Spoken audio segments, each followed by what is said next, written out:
దాని నుంచి నోట్ కూడా కొట్టుకుంటుంది, దడ అలాగే ఉంది. అయితే చాలా అన్నయ్య చాలా ఈవెంట్స్ నేను చూస్తూ ఉంటాను. అక్కడ డైరెక్టర్స్ కానీ, యాక్టర్స్ కానీ, ప్రొడ్యూసర్స్ కానీ. అయితే ఒకటి ముఖ్యంగా సుమ గారికి నేను థ్యాంక్స్ చెప్పాలి. సుమ గారు థ్యాంక్ యూ వెరీ మచ్. అన్నయ్య నా ఎదురుగా లేకుండా కొంచెం వెనకాల పెట్టి నన్ను సేవ్ చేశారు. కొంచెం టెన్షన్ లేకుండా మాట్లాడచ్చు. అయితే చాలా చాలా ప్రీవియస్ ఈవెంట్స్లో డైరెక్టర్స్ కానీ, యాక్టర్స్ కానీ మాట్లాడేటప్పుడు ఏం మాట్లాడాలో తెలియట్లేదు అని అనేవారు. అదేంటి అన్నయ్య ఈవెంట్కి వస్తే ఏం మాట్లాడాలో తెలియకపోవడం ఏంటి, ప్రాక్టీస్ చేస్తే మాట్లాడవచ్చు కదా అనుకున్నాను. లాస్ట్ 4 రోజుల నుంచి నేను ప్రాక్టీస్ చేసి ఐపీఎస్ ఐఏఎస్ అయ్యి ఉంటే నిజంగా వాటి కలెక్టర్ కమిషనర్ అయ్యేవాడిని. అయినా ఇప్పటికీ నాకు వచ్చిన ఫస్ట్ మాట ఏం మాట్లాడాలో తెలియట్లేదు. ఐ థింక్ అది అన్నయ్య ఆరా అలాంటిది. ఎంత ప్రిపేర్ అయినా ఆయన ఎదురుగా ఉన్నప్పుడు నోటి నుంచి మాట రాదు. అనే మామూలుగా సినిమాలు రిలీజ్ అయిన తర్వాత హిట్ అవుతాయి. నేను ఆనెస్ట్గా చెప్తాను, మా సినిమా ఆల్రెడీ హిట్. మీరు ప్రీవియస్ ఈవెంట్ రావడం మా సినిమా చాలా పెద్ద హిట్.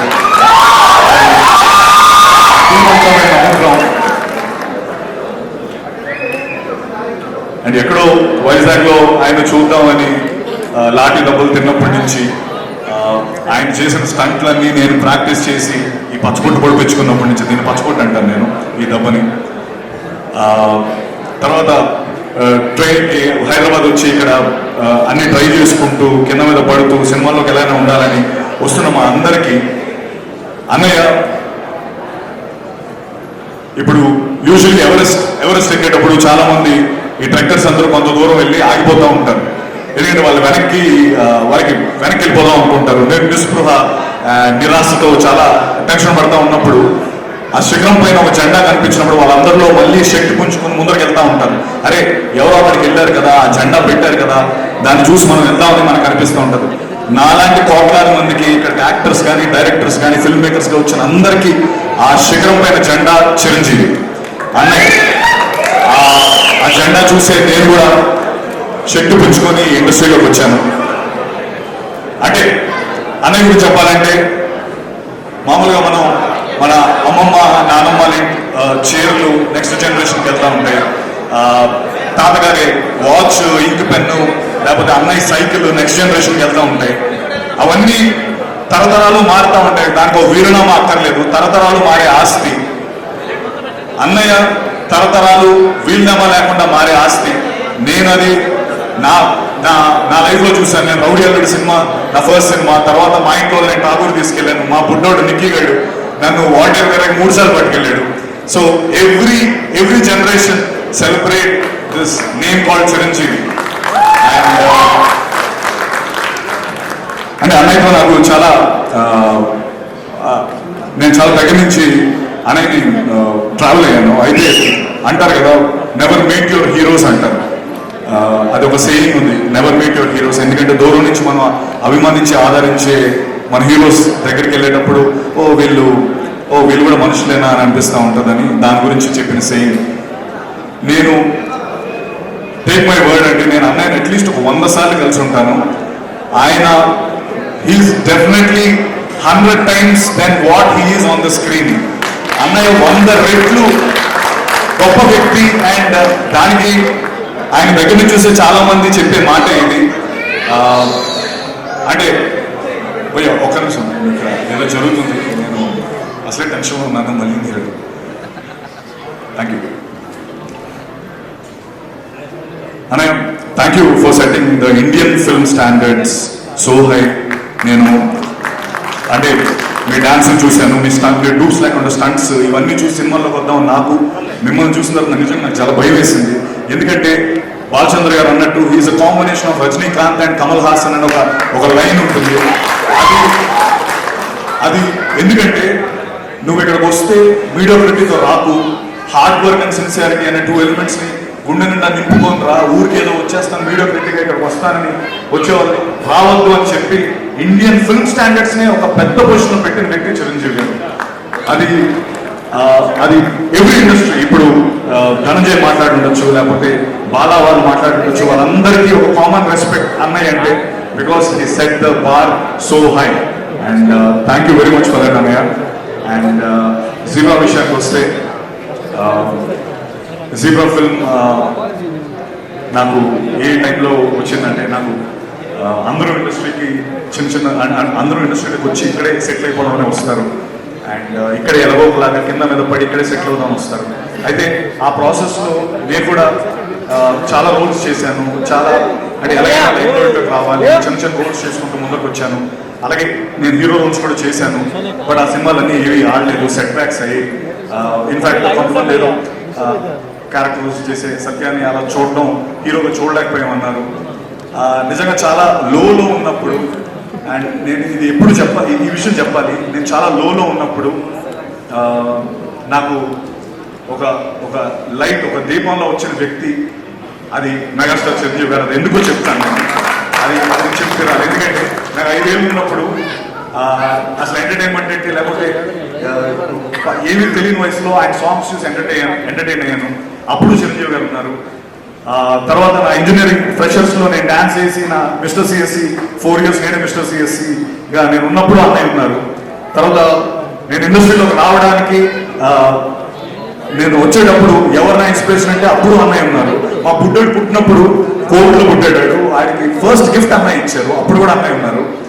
అండ్ నేను చాలా లోలో ఉన్నప్పుడు నేను అన్నయ్య అందరూ ఇలా అంటే నేను ఇండస్ట్రీ నన్ను రోల్స్ చేసుకోమంటుంది, లేకపోతే నాకు అంటే నీకు హీరో రోల్స్ కాదు, నువ్వు ఇదైతే ఎక్కువ డబ్బు సంపాదిస్తావు అని కొంచెం చాలా లోలో ఉన్నప్పుడు సినిమా రానప్పుడు నాకు అన్నయ్య గురించి మాట చెప్పారు. ఏంటంటే సత్య, నేను ఈ పర్టికులర్ పాత్ర నీకు ఇస్తున్నాను, నువ్వు వేరేగా అనుకోకు, నేను ఎందుకు ఇస్తున్నానో నీకు రీజన్ చెప్తాను. చిరంజీవి ఎదురుగా నువ్వు నించోని ఒక ప్రతినాయకుడి పాత్ర నువ్వు కనబడితే ఇప్పుడు నువ్వు 3 తెలుసు, రేపు పొద్దున 10 మందికి తెలుస్తావు అని నీకోసం నేను చెప్తున్నాను. నువ్వు చేస్తే ఎవరో ఒకరు అరే చిరంజీవికి ఎదురుగా నించొని బాగా చేశాడని అని అంటారు, నీ ప్రొడ్యూసర్స్ వస్తారు, నీకు ఎక్కువ మంది నీకు విజిబిలిటీ వస్తుంది అని నాకు ఆ సినిమా చేయించారు. Trust me, that is the biggest high in my life. God father అనే సినిమా నా బిగ్గెస్ట్ హై. ఎందుకంటే అనే ఈ విషయం నేను చెప్పాలి. ఎందుకంటే నేను గాడ్ ఫాదర్ సెట్స్లో వెళ్తున్నప్పుడు కానీ లేకపోతే ఇండస్ట్రీలో చాలా మంది వ్యక్తులు కానీ అరే చిరంజీవి ఎదురుగా ఎవరు సత్యదేవ్ అంటారు, చిరంజీవి ఎదురుగా ఆ వ్యక్తి ఏంటి, ఆయనకి సరిపోవడము, లేకపోతే ఇన్ఫాక్ట్ నేను అది చాలాసార్లు ఫీల్ అయినా, అన్నయ్య మీరు పర్లేదా అంటే నేను సెట్స్లో వెళ్తున్నప్పుడు కూడా అంటే అది వాళ్ళ తప్పు కాదు, అరే వాళ్ళ చూపు నాకు తగలేదు. అంటే ఏంటి ఎవడి నడుచుకుని వెళ్ళిపోతున్నాడు, చిరంజీవి గారి సెట్ ఇది, వీడు విలన్ ఏంటి, లేకపోతే వీడు ప్రతినాయకుడు ఏంటి అని అనుకుంటున్నప్పుడు ఆ హాల్ చివరిలో కుర్చీలో కూర్చొని ఒక చిన్న స్మైల్, ఆ గ్రే స్మైల్తో చూస్తూ సత్య మై బాయ్ కమ్ హియర్ అని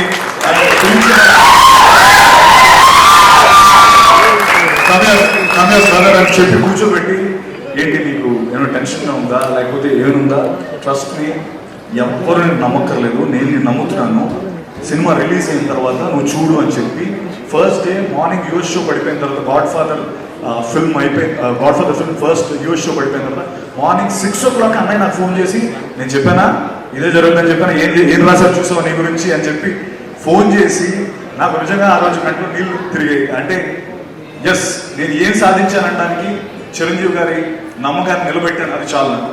అంటే ఈరోజు మీరు ఆ రోజు ఎందుకు అది జీబ్రా ఎందుకు కనెక్ట్ అయింది, ఎందుకు ఇది వెరీ ఇంపార్టెంట్ ఫర్ జీబ్రా అంటే ఆ రోజు మీరు చెప్పిందే గాడ్ ఫాదర్ సినిమాలో చిరంజీవి గారు ఇతను పెట్టారు అన్న నమ్మకంతోనే బాలా, దినేష్, ఎస్ఎన్ రెడ్డి గారు నాకు ఈ సినిమా ఇచ్చారు, జీబ్రా అనే సినిమా. సో మీరు చెప్పింది జరిగింది, ఈ సినిమా చూసి మీకు ఇంకా పెద్ద సినిమా వస్తుందని చెప్పారు. ఇది నా biggest film in my life, my career. ఇంత డబ్బు పెట్టి బాలా, ఎస్ఎన్ రెడ్డి అన్న ఈ సినిమాకి ఇంత డబ్బు పెట్టి నాకు ఇంత పెద్ద క్యాన్వస్ ఇచ్చారు. ఆ సినిమా కూడా అన్నయ్య రావడం, దాన్ని మళ్ళీ ముందు నాకు ఎంకరేజ్మెంట్ ఇవ్వడం, నేను ఇది ఎప్పటికీ మర్చిపోలేను. నేను ఒకటే చెప్తాను మీ అందరికీ, ఈ సినిమా నా డెబ్యూ లాంటిది. ఎందుకంటే ఇప్పటి వరకు నాకు ఇంత కాస్ట్ కానీ లేకపోతే ఇంత మంచి యాక్టర్స్ కానీ ఇంతమంది టెక్నీషియన్స్ కానీ నాకు ఒక డెబ్యూ ఫిల్మ్కి ఒక హీరోకి దొరికేలాంటి అంత మంచి కాస్ట్ దొరికింది, టెక్నీషియన్స్ దొరికారు. అండ్ నేను ఒకటి ప్రామిస్ చేయగలుగుతాను, ఇప్పటి వరకు చేశాను, సెట్ బ్యాక్స్ చూశాను, అండ్ అన్నయ్య ప్రోత్సాహంతో ఈ సినిమా నేను నిజంగా చెప్తాను, this zebra is dedicated to అన్నయ్య, బికాస్ అన్నయ్య వల్లే నాకు ఈ సినిమా వచ్చింది, అన్నయ్య అది చెప్పిన మాట వల్లే నాకు ఈ సినిమా వచ్చింది. Thank you. అండ్ నేను చెప్తున్నాను ఇక్కడి నుంచి నెక్స్ట్ ఫుల్ బాటిల్ అనే సినిమా రాబోతుంది. అందులో నేను ఒక తాగుబోతు క్యారెక్టర్, ఒక ఆటో డ్రైవర్ క్యారెక్టర్ చేశాను. అది కూడా సూపర్ ఎంటర్టైనర్, అది క్రేజీ ఎంటర్టైనర్. ఇక్కడి నుంచి ఒక కొత్త సత్యదేవన్ మీరు చూస్తారు. నేను I make sure I give you the best films and love you all for always encouraging. And just Bala Dinesh, thank you. ఎంతో దీంతో మీరు మా తెలుగు ల్యాండ్లోకి వచ్చి ఈ సినిమా చేద్దాం అనుకుంటున్నారు. Thank you very much. మీరు మీ సపోర్ట్ నేను ఎప్పటికీ మర్చిపోయి backbone of the film. అలాగే Dhana, my brother, we became so, అంటే ధనా కెరియర్ నా కెరియర్ ఆల్మోస్ట్ ఒకలాగే ఉంటుంది. అండ్ మీ ఇద్దరం దాని గురించి ఎప్పుడు మాట్లాడుకుంటాం. ఇన్ఫ్యాక్ట్ నాకు ఎప్పుడైనా ఇంకా నేను అంటే నా మీదకి ఏదైనా నేను వచ్చిందంటే ఫస్ట్ ధనా ఫోన్, ధనా నాకు ఇలా ప్రాబ్లం ఉందని చెప్పి అంత క్లోజ్ అయ్యాం. Thank you Dhana. And Eshwar Karthik, definitely buddy. జనరల్గా నా లెవెల్ వరకు వచ్చేటప్పటికి స్క్రిప్ట్స్ అన్ని ఫిల్టర్ అయిపోతాయి. బట్ నాకు ఫస్ట్ ఈ కథ తెచ్చినందుకు నేను రుణపడి ఉంటాను Eshwar. Thank you so much. And one last time sorry Prashanth, thank you Prashanth, నేను బిజీ స్కెడ్యూల్లో వచ్చావు. Thank you very much. Ravi garu, thank you so much sir ఈ సినిమాని సపోర్ట్ చేస్తున్నందుకు. Thank you very much. Amrutha, Jennifer, thank you very much. And megastar, నేను అంటే నేను ఇంకా చాలా మాట్లాడుకుంటున్నాను గురు. నాకు నిజంగా ఇప్పటికీ ఆ టెన్షన్ ఇంకా ఆడతానే ఉంది. అంటే ఇక్కడ వచ్చిన చాలా మంది నాకు ఫోన్లు చేసి నేను ఈ ఈవెంట్కి రావాలని చాలా మంది అడిగారు. బట్ నేను ఓన్లీ కొంతమందికి అకామిడేట్ చేయగలను. వాళ్ళందరూ ఒక్కసారి నాకు తెలుస్తుంది.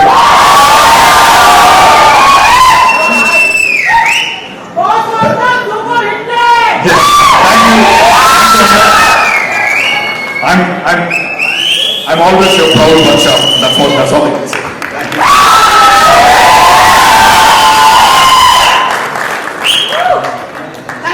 Thank you so much, Fatibir garu, and wishing you super success